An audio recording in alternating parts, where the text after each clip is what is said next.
Buenas noches, amigos y amigas, bienvenidos una vez más a Tribuna de la Verdad.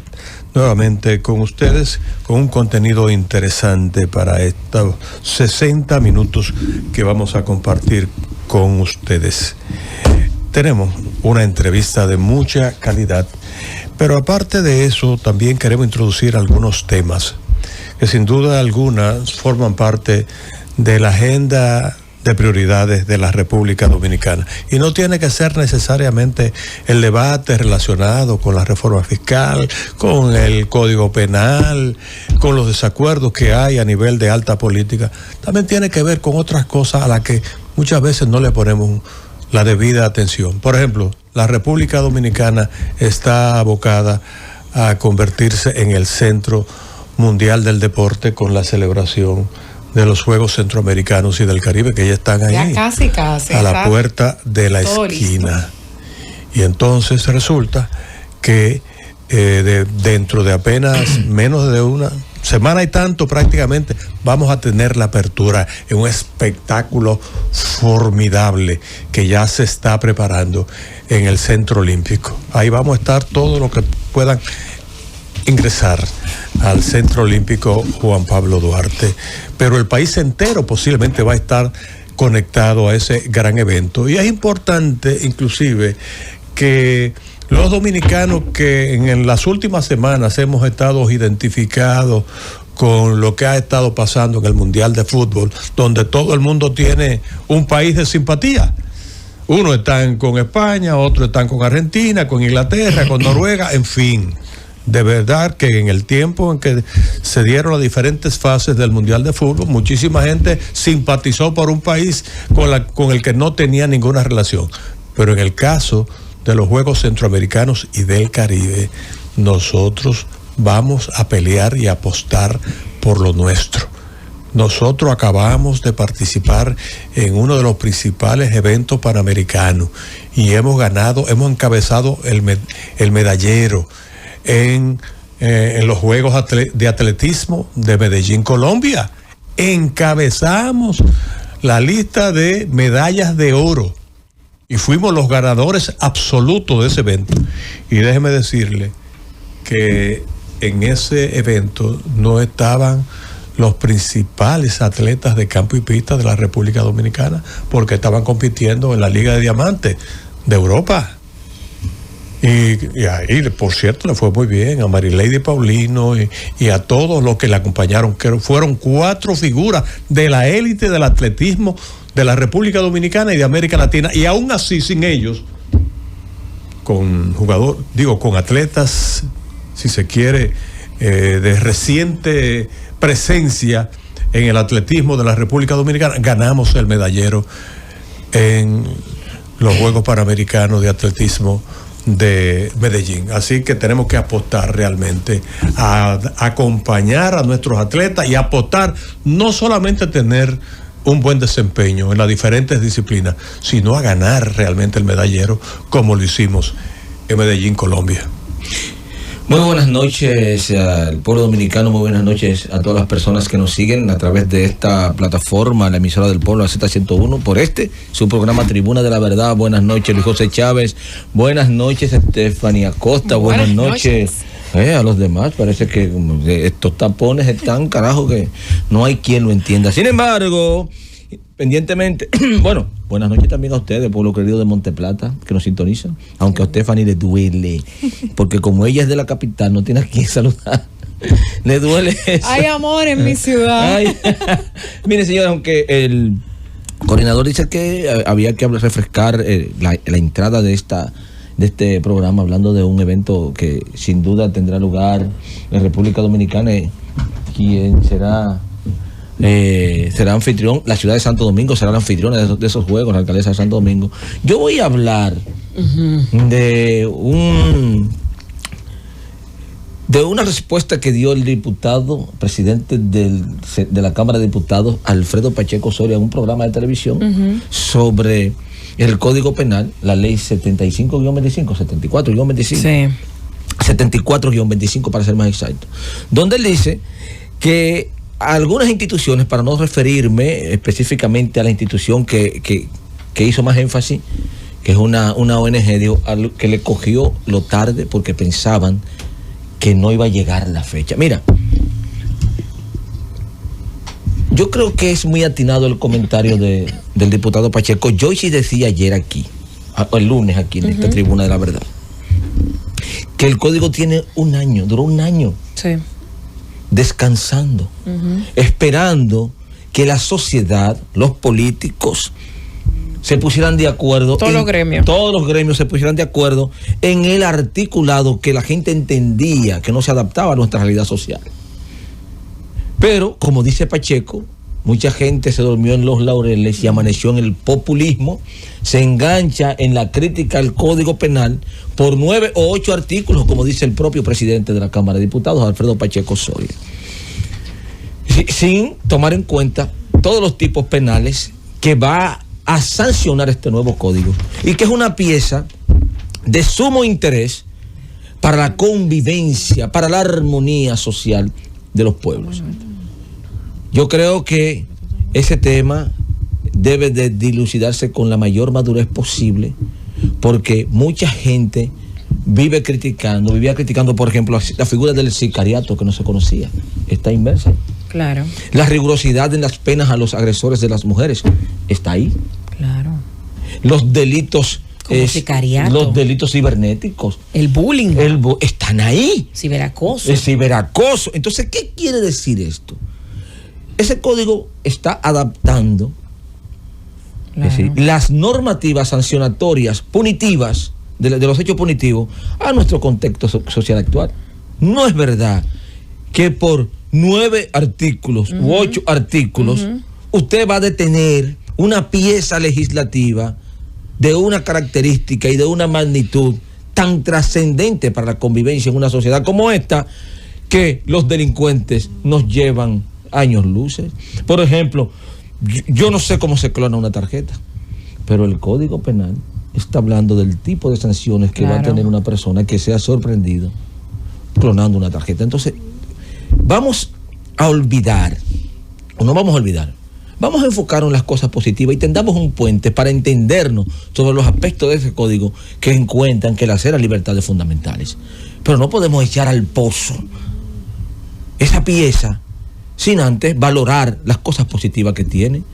Yo creo que lo lógico, lo justo es que un ciudadano sensato primero valore las cosas positivas y luego vamos a discutir lo que entendemos que no está acorde con la libertad de expresión o con los derechos fundamentales. Pero ya hay una voluntad nacional a favor de finalmente aprobar y poner en marcha el Código Penal. Y es una cosa que yo no creo que esté en juego, ¿no?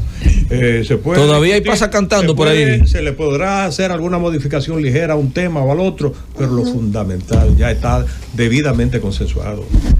Eso no debe realmente postergar ni un minuto más, como en algún momento se dijo. Así es, muy buenas noches a todo el equipo de Tribuna de la Verdad. Joyce, que se integró ahora mismo. Dijo que llegaste yo tarde. Yo pensaba que con el tapón no le iba a dar tiempo, porque con este juego... Yo me he dado cuenta que Stephanie está encargada de pasar lista aquí en Tribuna de la Verdad. Pero con amor, con mucha amor. Sí, pero con amor te tira para el piso. No, sin hacer daño, sin hacer daño. Pasa la lista. Bueno, una vez me queman en la universidad. Una vez casi pierdo los honores en la universidad, porque había una chica una estudiante me ponía ausente yo ahí. No, pero nunca me ponía ausente y yo, pero profe, pero usted no me ve en el curso, ¿cómo que ausente? Es que yo soy como media organizada, ¿verdad? Para no decir controladora. Pero siempre y cuando Abel no tome represalias. ¿Oíste, Abel? Nos ama a todos. Abel nos ama. Bueno, señores, les voy a hablar acerca del decreto que emitió el Poder Ejecutivo, sus ventajas, las facilidades y los beneficios para todos los dominicanos. Estoy hablando del decreto 403-2026, que crea el Marco Nacional de Interoperabilidad y Gobernanza de Datos de la Administración Pública. Señores, esto representa un paso importante hacia un Estado más moderno y eficiente. ¿De qué se trata esto? Pregunte el de Monteplata. Por favor. La interoperabilidad permitirá, escuchen bien, que las instituciones compartan información de manera segura, evitando que los ciudadanos tengan que llevar una y otra vez los mismos documentos. Esto significa a una institución y a la otra también. Y a la otra también. O sea, esas instituciones deben tener esos documentos. Por ejemplo, dice el ministro Sigmund Freud que el ciudadano no debe convertirse en mensajero del Estado. Exactamente. Debe de haber Por orden. cierto, el Ministerio de Administración Pública es responsable de coordinar. Sí, eso es lo que ella está trabajando. Para allá voy. Entonces, esto significa menos burocracia, mayor agilidad de los procesos, ahorro de tiempo y una mejor atención al ciudadano sin descuidar la protección de los datos personales. En definitiva, es una herramienta que fortalece la transformación digital y mejora la calidad de los servicios públicos. ¿Cuáles son estas instituciones que convergen con esto? ¿Cuáles? Bueno, estamos hablando de que el Ministerio de Administración Pública será el órgano rector de la iniciativa y tendrá a su cargo la elaboración de los lineamientos de normas y estándares de interoperabilidad, además de supervisar su cumplimiento y coordinar el Comité de Interoperabilidad y Gobernanza de Datos. Mientras que la Oficina Gubernamental de Tecnología de la Información y Comunicación, OCTI, será responsable de la operación técnica del sistema y de la plataforma única de interoperabilidad, que servirá como infraestructura para el intercambio de información entre las instituciones públicas, que ese es el punto, que cuenten con esas informaciones de cada ciudadano. El decreto obliga a esto a las instituciones, dispone que los organismos del Estado deberán priorizar el intercambio de información entre entidades antes de requerir a ciudadanos o empresas documentos que ya existan en otra dependencia pública. Asimismo, un dato muy importante, cada institución tendrá la responsabilidad de mantener actualizados sus registros de datos para así poder facilitar su locación e intercambio sin perder la titularidad ni el control sobre la información bajo la administración. La normativa será de cumplimiento obligatorio para los órganos de la administración pública central, descentralizada y autónoma, así como para las instituciones de la seguridad social, muy importante para uno no coger esa lucha, y demás entidades estatales que administren registros, sistemas de información o servicios digitales. También este decreto establece que los procesos y servicios públicos que requieran verificar la identidad de una persona deberán desarrollarse en coordinación con la Junta Central y Electoral, respetando las atribuciones constitucionales. Eso es como un expediente único. Un expediente más o menos. Un expediente único. Miren, yo mañana voy a tratar este tema a profundidad. ¿Por qué no lo tratas el lunes? Voy a hablar para esperar. Recuerda que el campesino aquí soy yo. Es verdad, el de Monteplata. Voy a hablar con mi amigo y mi hermano Sigmund Freud. Oye, que pega. ¿Qué es esto? Bueno, en fin, voy a hablar con mi amigo y mi hermano, compañero de partido, Sigmund Freud, ministro de Administración Pública, para que hablemos sobre ese tema, porque la verdad es que es muy interesante lo que esto trae de beneficio para el ciudadano. O sea, estamos hablando de palabras grandes como interoperabilidad, burocracia cero, entre otras, sistemas de tecnología, pero en lo que se traduce eso para el dominicano, que no tiene que ir de un lugar a otro llevando documentación. Señores, ahorra tiempo, ahorra pasaje, ahorra trámites, ahorra dinero. Y mejora calidad de vida. No tienes tú que ir a buscar un acta de nacimiento actualizada. Tú naciste el mismo día todos los años. No tienes por qué ir a buscar un acta de nacimiento todo el tiempo. Además, los en la Junta Central Electoral, eso flexibiliza también todo lo que tiene que ver con los envejecientes, con las personas con discapacidad. Miren, hablar de este tema, de cómo esto le resuelve la vida a tanta gente en temas de simplificación de trámites y que el Estado debe comunicarse. Porque yo tengo que llevar mi cédula a una institución del Estado? Usted la tiene ahí en su base de datos, por ejemplo. Esta resolución, este decreto por parte del Estado viene a resolverle la vida a los ciudadanos y también a los servidores públicos que nos tienen que estar mandando una persona de un lugar a otro y recibir las malquerencias exigencias, por no decir la mala palabra, de la gente que está haciendo la fila y que entiende que no tiene por qué ir de una institución. Habrá más madres benditas. Dígame a partir de ahora. ¿En qué momento usted fue a tal lugar? Que hizo ese proceso, por Dios. Pues uno va a sacar un pasaporte y te piden la cédula y el acta de nacimiento. Eso es una locura. No tiene sentido. Ya, miren, basta ya. En otras palabras, las instituciones públicas no podrán exigir documentos que otras entidades del Estado tengan. Claro. No volver loco a la gente. No tiene sentido. Entonces, una doble tributación. Porque en esa institución que ya tienen tu acta de nacimiento te piden la cédula. Pero la Junta Central, para tú sacar una cédula, te pide un acta de nacimiento. Así es. Es decir, el órgano que me emite a mí mi certificado de nacimiento, para entregarme mi documento de identidad, me pide el certificado que le emite. Eso se terminó, Leiva. Usted va a hablar de eso como un chiste. Sí. A su nieto, a mi nieta Samira. Sí, a su nieta Samira. Usted le va a contar eso como un chiste. En mi tiempo, había que ir a la Junta. Se quedó atrás. Aprovechemos que tenemos aquí la presencia de Paula Disla, que es la viceministra de Relaciones Internacionales del MESID, es decir, el Ministerio de Educación Superior, Ciencia y Tecnología. Es importante hablar con ella porque está en marcha un proceso o un planteamiento o una propuesta que tiene que ver con la modernización y el fortalecimiento del sistema educativo dominicano. El Ministerio de Educación Superior, Ciencia y Tecnología, encabezado por Rafael Santos, ha asumido esa gran tarea y ha iniciado un proceso de consulta. Así que, dándole la bienvenida a Paula Disla, en su calidad de viceministra de esa institución, vamos a pedirle que nos hable un poco en qué momento estamos en lo que tiene que ver con ese proceso. Qué bueno, gracias por este espacio que siempre nos brindan y que tanto agradecemos y nos gusta participar de su chispa de cada uno de ustedes. Bueno, la interoperabilidad, entrando por esa parte, es parte de lo que buscamos con unos cambios estructurales en todo el sistema educativo. Una persona que entró al sistema de educación preuniversitaria o antes de la educación superior no debería tener que pedir sus documentos a educación y pasárselo al MESID, y el MESID, ahí sí hay esa interoperabilidad. Sí, pero ya todo eso empieza, se ha luchado tanto, se ha trabajado tanto. Y es una de las áreas donde más rápido yo creo que vamos a ver resultados. Y otra creo que es en el área de salud. Ejemplo práctico de utilidad de ese decreto emitido por el Poder Ejecutivo. Y le voy a decir otro práctico, y perdona que porque ustedes siempre me seducen con su introducción.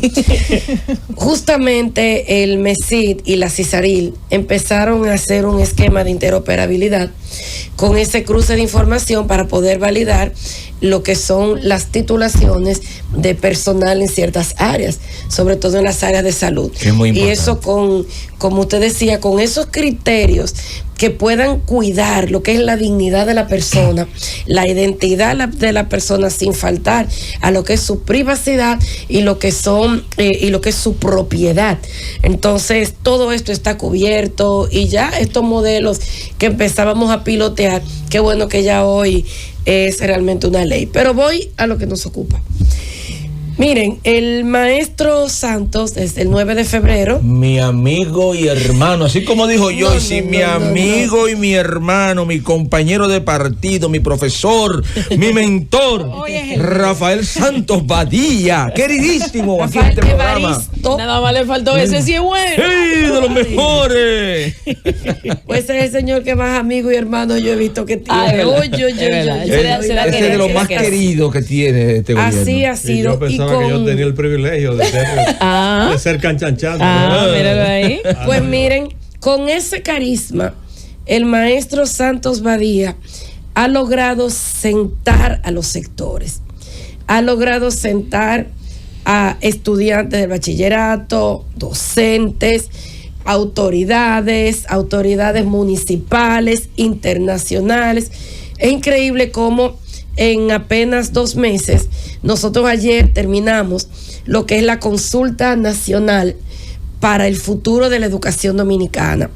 Y consultamos fueron 12 grandes consultas a 10 territorios nacionales, que son las 10 regiones por las que está dividido el país, pero también 2 que son la región América y la región Europa. Nosotros también consultamos, donde quiera que el lema del maestro era, donde haya un dominicano, hay una opinión que escuchar. Y fue tan hermoso, qué bonito, ¿verdad?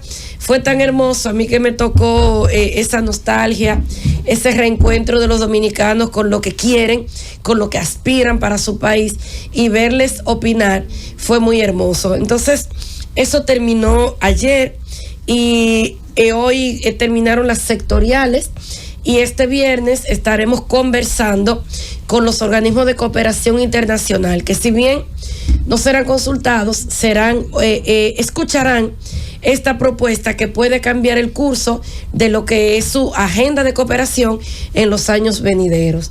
Luego de esta consulta, que el 21, que es este martes, ya ahora se estará el martes, o sea, la semana que viene, a las 10 de la mañana, en la sala principal del Teatro Nacional, estaremos presentando un gran informe con los resultados de esta consulta nacional. El presidente estará haciendo ese anuncio junto con los ministros Rafael Evaristo Santos Badía, el mejor ministro, pero también el amigo y ministro de Educación Luis Miguel de Camps García, y nuestra también querida amiga Mayra Morla Pineda. Infotep, además con el amigo suyo, el ministro muy bueno ese gran amigo que usted puede también preguntarle por este proceso que para mí ha sido ejemplar. Empezar a hablar, articular estos sectores juntos, ver a la ADP participar. Es una novedad, pero muy novedosa. Y no solamente la ADP, sino todos los sectores, la iglesia cristiana, la iglesia católica, la iglesia, cualquier institución deportiva, cultural, todos hemos podido hablar. Luego que se presenten estos resultados el martes, entramos directamente a lo que sería con los resultados de la consulta, la elaboración de una nueva legislación que ha sido parte de los resultados de la consulta. Una ley que actualice y que, como dicen los consultados, sea flexible a los nuevos tiempos. No una ley que nos amarre y que con todos los cambios tan rápidos que va ocurriendo en el mundo, después nosotros no podamos salir. Claro. Mire, si me permiten, nuestro coordinador, hay el MESIC, como sus siglas lo dice, es ciencia y es tecnología. Así es. No hay ciencia sin investigación. En estos días escuché al profesor Santos, por eso es que yo lo admiro tanto, porque el tiempo no le ha pasado en vano y se adecua a nuestra realidad social. ¿Cómo va ese proyecto que yo le vi hablando de que se va a invertir desde el MESI más en investigación? ¿Cuáles son los campos que piensan invertir? ¿Cuáles son las alianzas que están haciendo con qué instituciones? ¿Y cuáles son los beneficios que vamos a tener como sociedad a partir de esa inversión? Mira, la investigación es una prioridad. De hecho, así como se ha hablado de aumentar los recursos del Fondo CID, que tiene unos 300 millones de pesos, quisiéramos llegar a 1.000 millones y tal vez un poco más. ¿Por qué? Porque es que la investigación en temas tan importantes como la energía, y hay algo que se ha hecho muy popular, que es el sargazo. Como decía en una experiencia que tuve internacional, decía, eso es una alga marrón que cubre nuestras aguas y que se ha convertido en energía. Ha sido capaz de producir energía a través de la investigación, a través de proyectos no solamente de investigadores nacionales, sino también nacionales con internacionales e internacionales también. Ciencia. Eso es lo que hace la ciencia y eso es lo que se está promoviendo. De hecho, si hubiera que resultar de todo esto una nueva estructura, y esta estructura lo recoge todo, sería un Ministerio de Educación, Ciencia y Tecnología. Porque al final no tenemos educación sin investigación. La ciencia, y usted decía qué áreas, estamos siempre hablando de ciencia. Aquí he venido a hablar del STEM, que también tiene ciencia, que es ingeniería, que es tecnología, que es matemática. La ciencia es lo que permea todo. Y a la hora de hacer alianzas internacionales, como lo que estamos trabajando para que estos proyectos puedan de verdad verse, que la gente diga no, o sea, a veces la gente no sabe todo lo que hay que hacer, todo lo que hay que llegar para llegar a resultados como lo que estamos celebrando hoy, la interoperabilidad, solo para poner un ejemplo, pero también para poder decir que hoy tenemos ingenieros nucleares. ¿Para qué? Para todo lo que está pasando en el mundo, nosotros tener una respuesta y también resolver problemas que ya lo tradicional no lo ha hecho, y eso lo hace la ciencia, eso lo hace la investigación, y eso lo estamos haciendo sobre todo en temas como es la energía, como es la agricultura, y como es también el medio ambiente. La agricultura debe ser más resiliente, y eso es a través de tecnología y de ciencia que se puede lograr. Y esa interacción con países que ya han crecido, que han avanzado, es lo que va a hacer que nuestra agricultura, que es buena y que también tenemos modelos exportables, también crezca con otras perspectivas. El impacto de este proceso de reforma que se está implementando está pensado y diseñado para que pueda realmente llegar e impactar todos los sectores de la educación dominicana, desde la educación inicial hasta la educación superior a nivel de ciencia y tecnología. Justamente, ¿cuáles son los actores clave para lograr ese propósito de crear un impacto global en la educación dominicana con esta reforma? Mira, la consulta, más que una consulta, se ha convertido en una movilización social. Porque es que tú llegar a Santiago, llegar a Barahona, llegar a La Romana, esperar 250 personas y tener que recibir 800, 500, 400 en el lugar que menos personas hubo, incluyendo el exterior, que llegamos aproximadamente a 400 y tantas personas a través de la virtualidad. El impacto está en la calidad de vida de la gente. El impacto está en el empleo, el impacto está en que vamos a lograr con un proceso totalmente reformado, con una estructura que se va a mover y que se va a sacudir completamente en una en mejores ciudadanos y ciudadanas. Los sectores que se involucran son el empresarial. No voy a hablar de lo educativo, obviamente, pero lo educativo desde todos los niveles. Lo educativo incluye la familia. Lo educativo incluye a los estudiantes, no solamente los estudiantes de las escuelas, los estudiantes universitarios, los grupos universitarios que también fueron consultados, pero también tú sabes cuál ha sido un sector, los ministerios que están involucrados. Hoy se consultó al MESID. Al MESID, no MESID el rector de las universidades, sino esa institución que opera con una gran cantidad de personas, y escuchar al parqueador conversar con un director o con un viceministro, viceministra, y decir, aquí lo que hace falta es orden. Él sugiere, tal vez usted lo diría de otra manera, pero ¿cómo lo dice el ciudadano, como decimos, de a pie? ¿Cómo lo dice la gente? Y creemos que ese involucramiento, que ha sido una idea maravillosa del maestro Santos, que dice, todo el que está involucrado en un proceso es responsable. El que nos está llevando el cafecito para que nos sentemos a escribir tiene que opinar, y lo hacen hasta cuando dicen, no es lo mismo el que me da las gracias cuando le entrego el café que el que ni siquiera me mira. O sea, está diciendo, hay una educación humana, es su manera de decirlo. Entonces, en conclusión, este proceso mueve todo, y va a venir a desmontar, a cambiar lo que es una educación tradicional por una educación no llevada a lo que es el conocimiento y el enriquecimiento académico e intelectual, sino a la empleabilidad, a que la gente empiece a recibir recursos por lo que aprende. Y esto trae también un cambio en la forma de certificar el conocimiento.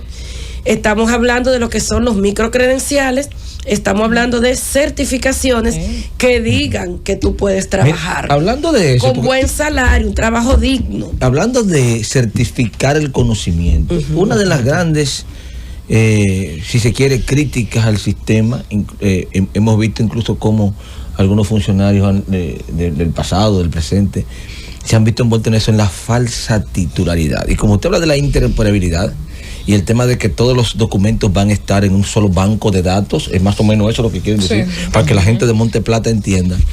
¿Cómo lograr que esa interoperabilidad elimine de cuajo la posibilidad de que un individuo se presente con un grado académico que no tiene, con la falsa titularidad? Me da un pique a veces decir que las máquinas puedan hacerlo, lo que los humanos no pudimos. Sí. Yo creo también en los avances tecnológicos y vamos hacia allá. A la hora de que todo esto entre en un sistema, es un sistema que tiene que ser invulnerable, porque lo que estamos haciendo es un tema que también ha salido en la consulta. La gente de cualquier nivel ha dicho, necesitamos personas éticas, necesitamos personas honestas, pero la honestidad no es el que yo hable mal del tráfico, pero yo me fui en rojo, pero yo me robé una esquina, me metí en vía contraria, sino presenté un título que yo no ostento.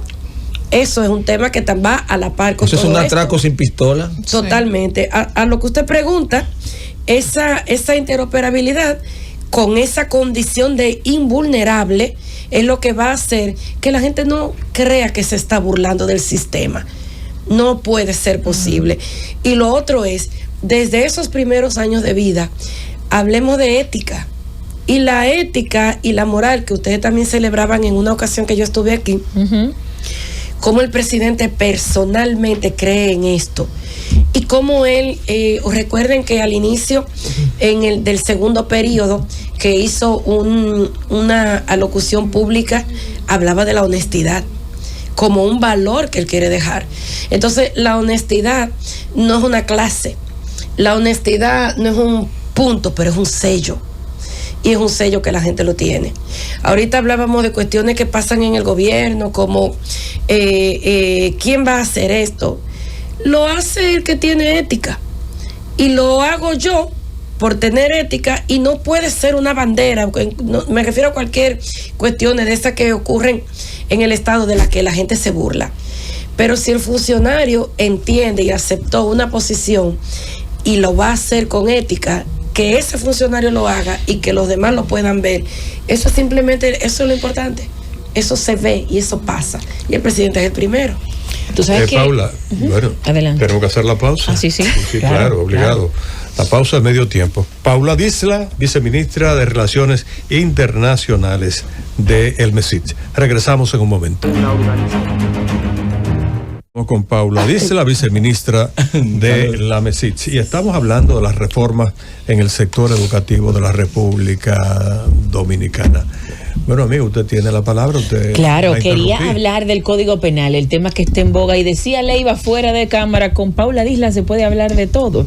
Yo quiero hablar sobre el bullying y el acoso escolar. Yo sé que ustedes ya eso tiene una colindancia directa, ¿verdad?, con la educación. Exactamente. Entonces, de ese tema en específico que trae el nuevo Código Penal, quiero referirme. Cuando yo hablaba de eso, me ponía la gente en los comentarios, ahora van a meter preso a los niños. No. Estamos hablando de los tutores, ¿verdad? Que deben tener las riendas de esos niños que son afectados del bullying, en momentos como ahora que hablamos del ciberbullying, que ya el bullying no se circunscribe a las escuelas, sino que te persigue a través del celular, o sea, y el acoso escolar. ¿Qué tan beneficioso es eso para el sistema educativo de hoy? Y si esto de una manera u otra nos moderniza este Código Penal en esa materia, aunque su cara lo dice todo.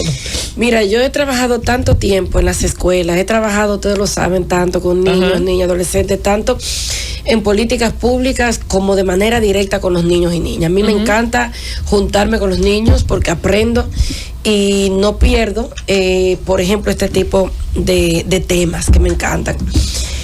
Mira, yo creo que a veces, no quiero que me malinterpreten, el bullying tiene un sentido de intención.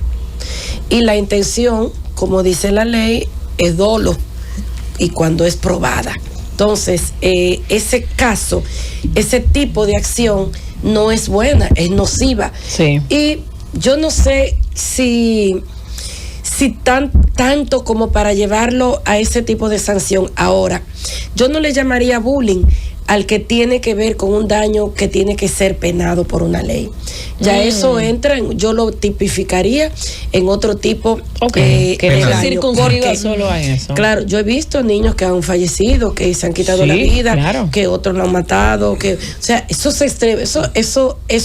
crímenes tienen un nombre. Ahora, cuando nosotros éramos muchachos que relajaban a todo el mundo, el gordo era gordo, el prieto era prieto, el feo era feo, el ñeco, crecía como con el loco era loco, el gordo era gordo, el flaco era flaco. Yo no estoy de acuerdo con los motes, yo no estoy de acuerdo con los sobrenombres. Yo nunca estuve, pero lo aprendí en mi casa. Mi mamá me llamó la atención desde el primer intento de yo relajar a cualquier muchacho de mi edad. A mí me relajaba mi mamá. Pero antes no pasaba nada. Uno crecía el bullying a mí me lo hacía mi mamá. Mi mamá una vez me cortó los ojos porque yo pronuncié una palabra inapropiada delante de una tía. Y me dijo con los ojos. Y no provocaba ningún daño emocional pero nada. Ahora se trata de agresión emocional. Es esa agresión, sí, es la intención emocional, cibernética, la que es el acoso. El acoso es fatal. Pero el acoso, porque es que cuando hablamos de bullying y acoso, siento que se mezclan mucho las cosas. Yo creo que todavía hay que analizar un poquito más lo que es una cosa u otra, porque la broma no es bullying, la broma es una broma. La broma pesada. Y para que sea broma debemos reírnos todos. Debemos reírnos el que fue objeto de la broma y el que la hizo. Claro. Pero la broma pesada, hay alguien que no se va a reír. Está boicoteando el programa. La broma pesada hay alguien que no se va a reír. El hostigamiento tampoco. Entonces, cuando el Código Penal penaliza este tipo de acción, es porque ha generado una consecuencia mayor. No nos vayamos a lo que es el muchachito que están jugando en la escuela y se le va la mano entre amigos que pueden conversar. Sí. No, el bullying tiene este tipo de bullying, que es el penalizado, pues tiene la evidencia de que se ha planificado, se ha generado una situación que el que lo está haciendo no puede pararla hasta que no la concluye, y la concluye mal. Porque en el en fondo, Paula Disla promueve la cultura de la violencia. Totalmente. Es decir, nos convierte a todos en antagonistas, en enemigos. Claro. Yo te ataco, tú me atacas, y entonces, la ley del karma un poco. Claro, ¿no? sí, claro. Es decir, y debe de ser penado. Pero antes de llegar a ese objeto o esa acción, hay espacios como es el diálogo, como son los espacios que ya en la escuela existen, donde eso tiene un nombre tanto en la ley como en la escuela, donde los estudiantes van a un espacio de conversación. Ay, no me diga que me fue. De diálogo.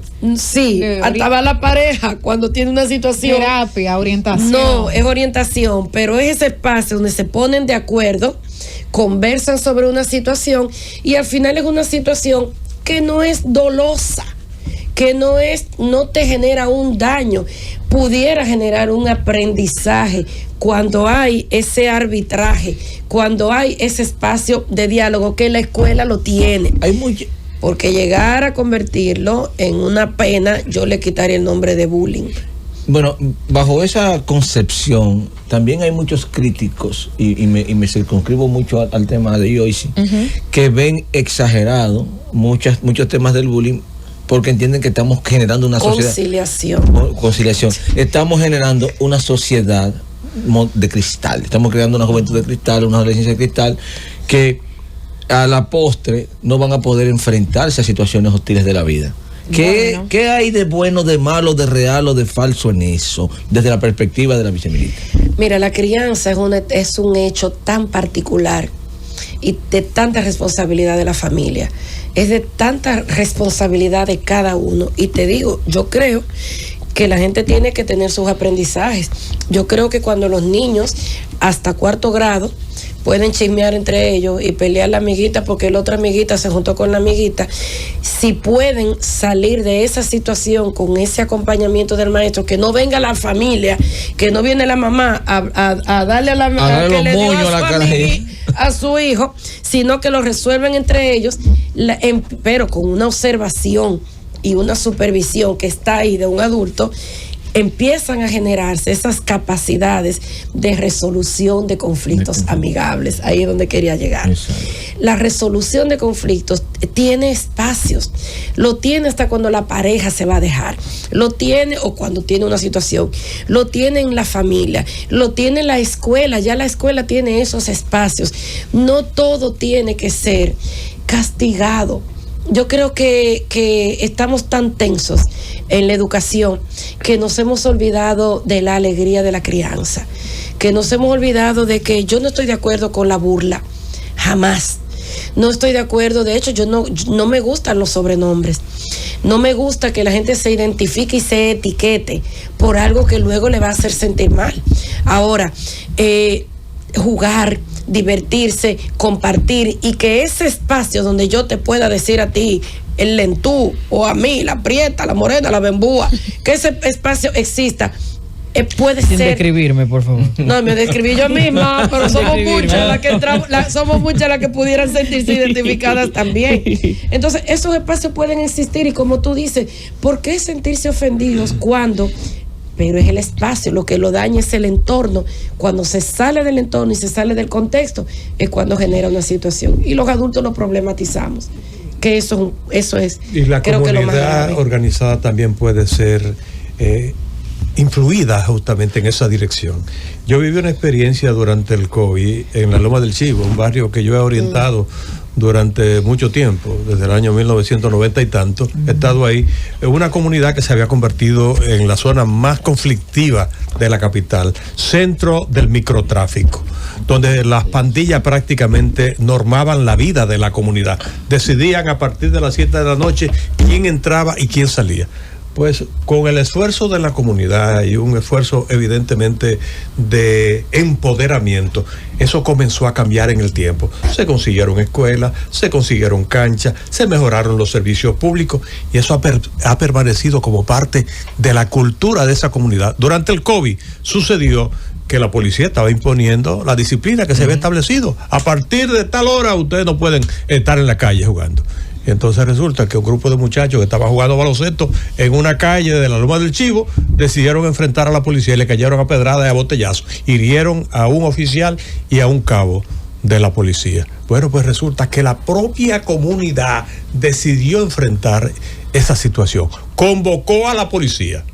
Recuerdo que fue una viceministra, Raiza Bello. ¡Hey, mi amiga Raiza Bello! Y entre ella y Andrés Mañón convocaron a los muchachos, encabezados por Luis Reyes, que ahora es un importante líder social y comunitario de ese sector y de la circunscripción. ¿Y tú sabes qué pasó? Claro. ¿Ustedes saben qué pasó? Que los muchachos, en un gesto de humildad admirable, le pidieron excusa a la policía y se comprometieron a actuar para evitar que eso volviera a ocurrir en el futuro.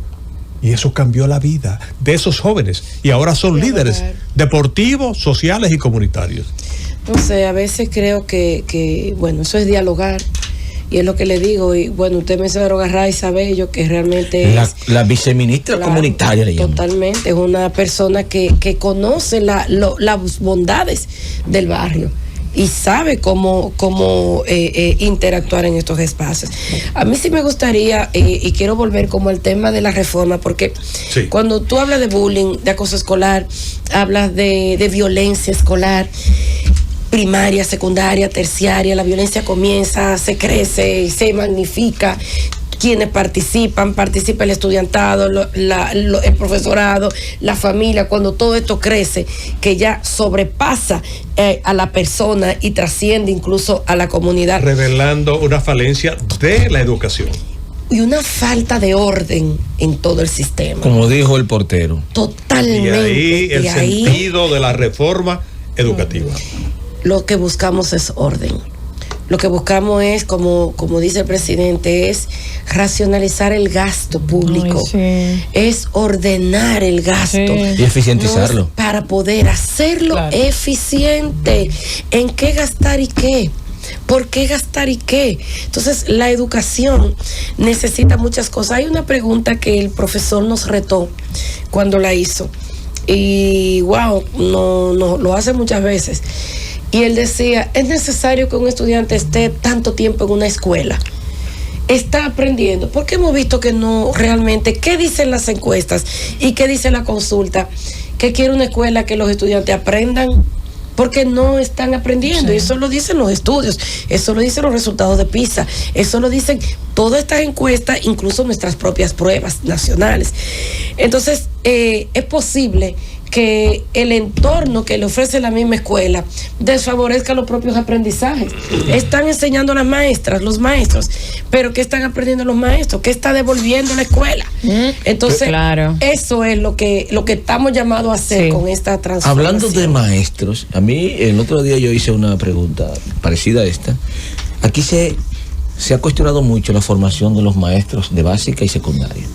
Sin embargo, hay una falencia intelectual de marca mayor en muchos maestros o facilitadores universitarios, que cuando el estudiante lo confronta, muchas veces con mayores conocimientos, más competencia, lo que hace es que le aplica una nota de te vas a, no se puede decir joder aquí, ¿verdad? Te vas a embromar. Todavía eso se entonces, fuñir. Sí, te vas a fuñir. Entonces, esta reforma puede también alcanzar las universidades para poder tener facilitadores a la altura de las circunstancias. Lo que está más visible de los resultados es que hay que hacer un cambio en la formación docente. Y las universidades están llamadas a transformar su currículo de formación docente. Pero te voy a decir algo. Cuando hace ya 10 años que hicimos el pacto educativo, ¿verdad? Fue consultado, celebramos los 10 años. Sí. Fue consultado todo el mundo, incluyendo los niños, niñas y adolescentes. A mí me tocó trabajar en el diseño y la ejecución de la consulta de los niños. Y yo, fanática de mi muchacho, quise que hablaran hasta los de educación inicial y participaron los de 5, los de kinder, los de inicial, los de básica y los de secundaria. En los resultados, que eso tiene una metodología lúdica, se juega, se dibuja. Los niños de inicial decían, ¿cómo ven a tu maestra y a tu maestro? Decían los niños de kinder, linda, buena y la quiero mucho. 3 valores. Claro. En básica decían, linda y buena, ya no la quiero mucho. No, ya no la quiero tanto. La profesora es... La voy queriendo menos. En la de inicial la dibujan rubia, el modelo de los bonitos es rubia, con mucho cabello. Ya en básica la maestra tenía menos cabello, era menos rubia, era flaca, tenía la canilla larga. En secundaria, muchas veces la descripción era insultos, claro, a su maestro. Insoportable. Sí se ha invertido mucho en la formación docente, mucho, y hemos participado en mucha formación. Aquí hay un gasto o una inversión en matemáticas, en mejorar los aprendizajes de matemática y de lengua española, con una política que desde el 2008 se ha implementado y hemos mejorado. Y yo decía, pero ¿por qué no mejoramos en matemáticas? Hasta que el otro día personalmente hice una reflexión, que no hemos mejorado. Si yo soy de la generación que dice que no nos gusta la matemática, pero los hijos de mi generación son matemáticos. Claro. Entonces algo cambió. Sí. Y cambió en el seno de la escuela, no fue en mi casa, que no me vio a mí bregando con números. Fue en el seno de la escuela. Y esta generación, por eso estamos impulsando el STEM, porque pueden entender lo que nuestra generación no pudo asimilar por falencias que venían de atrás. Entonces, donde sí hay una mayor necesidad es en retomar la formación de la secundaria, parece mentira. La inicial, todavía tenemos incluso especialidades en educación inicial, hay formación para secundaria, pero no hay mucho interés en secundaria. No hay esa es otra cosa, los niveles y la dignificación del salario docente, todo eso también se está trabajando. Cómo pueden ir ganando por niveles y también ganando por salarios por su formación. Un doctor en educación inicial tiene que tener un salario de un doctor en educación inicial.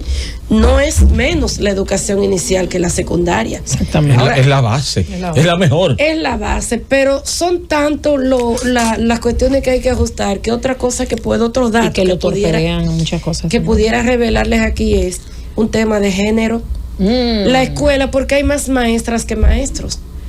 Pero en secundaria hay más maestros que maestras. ¿Cómo va a ser? Sí, es verdad. Pero en educación inicial, no se forman maestros por una concepción muy errada de la figura masculina. Y yo lo prefiero así. No, jamás, porque la figura masculina. Porque a mi niña en prekinder hay que llevarla al baño. Pero la va a llevar al baño al que le toque, o ella va a tener su autonomía.